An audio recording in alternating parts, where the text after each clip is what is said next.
স্বয়ং বিষ্ণুদেবের অভিশাপে ভোলানাথের লিঙ্গ খসে পড়লো বাবা। ভোলানাথ লিঙ্গ খুঁজে পাচ্ছে না, কোথায় গেল? দয়াময় কৃপা করো, এ কি করলে, আমি কি বাঁচতে পারি? সঙ্গে সঙ্গে হাসতায় দেখছে লিঙ্গ নাই, সঙ্গে সঙ্গে ভগবানের চরণ ধরেছে, দয়াময় কিছু একটা করো। ভোলানাথ কোনো চিন্তা নেই, যে অভিশাপ করেছি সেটা হবে, লিঙ্গ আর যায় জয়েন্ট নেবে না। তবে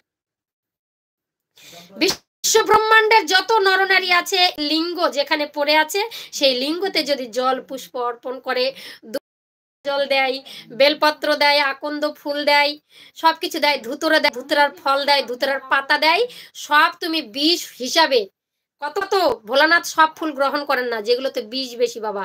এই বিশ্ব ব্রহ্মাণ্ডে যেগুলো পুজোয় লাগে না, আকন্দ ফুল, বিষে ভরা আকন্দ ফুল, বেল গাছের আঠা আঠাযুক্ত বেল, সেগুলো ভোলানাথকে দিলে খুশি হন। কারণ স্বয়ং বিষ্ণু বলেছে, এই পৃথিবীতে যেই সব ফুলগুলো অন্য দেবতারা নেবে না, সেই ফুলগুলো তুমি ধারণ করবে, আর যেই ভক্ত সেই ফুল দিয়ে তোমাকে পূজা দিবে, সেই ভক্তের মনোবাসনা পূর্ণ করে দেবে।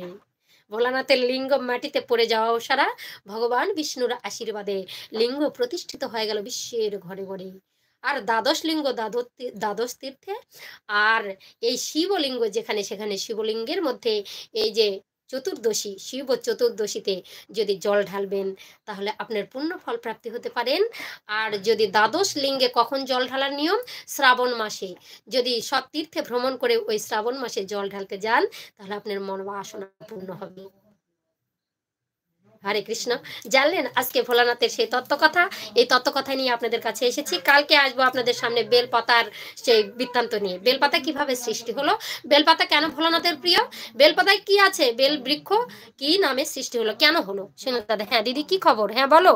শেখ ভাই কেমন আছো, হাই শেখ ভাই কেমন আছো বলো। পূজা সরকার শুভ বিজয়া একাদশীর অনেক অনেক ভালোবাসা শুভেচ্ছা। একদম অনেক অনেক ভালোবাসা পূজা শোনা, সবাইকে পেয়ে আমি মুগ্ধ হয়েছি। এই শুভ সন্ধ্যায় সবাইকে অনেক অনেক ভালোবাসা প্রীতি শুভেচ্ছা আমার তরফ থেকে। আর যারা বড় রয়েছেন সশ্রদ্ধ প্রণাম জানাই রেখা সরকার ইউটিউব চ্যানেলের পক্ষ থেকে।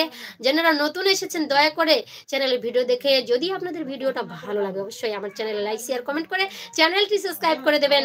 প্রেম সে বলো রাধা রানী কি বলো।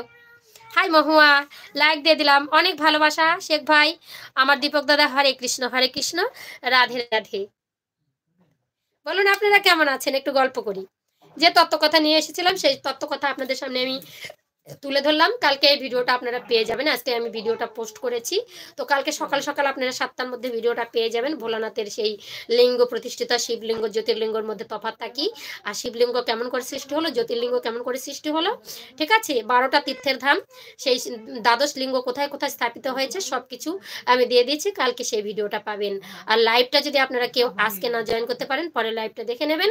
আর আমার চ্যানেলে অবশ্যই যারা নতুন আছেন অবশ্যই চ্যানেলটি সাবস্ক্রাইব করে পাশে থাকবেন, এটুকু আশা করি।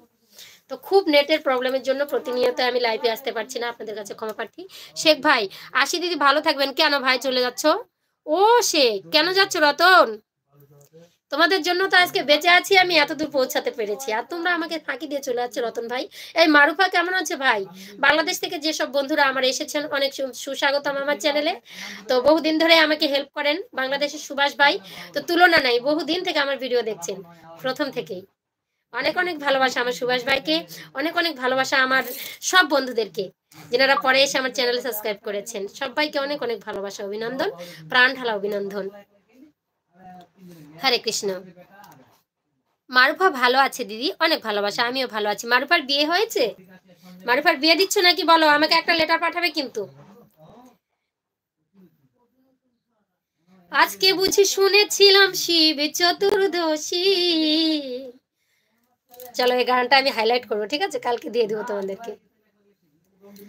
আজকে বুঝি শুনেছিলাম শিব চতুর্দশী, আজ ঠান্ডা লেগে শিব ঠাকুরের হলো সর্দি কাশি, দাদা হলো সর্দি কাশি। আজকে বুঝি শুনেছিলাম শিব চতুর্দশী, ঠান্ডা লেগে শিব ঠাকুরের হলো সর্দি কাশি। অধবা নারী যারা, কুমারী মা, জল ঢালিয়ে বলছে তারা, অধবা নারী যারা জল ঢালিয়ে বলছে তারা, বাবা গো গো বাবা, আমার এই মিনতি রাখো প্রভু, আমার এই মিনতি রাখো প্রভু।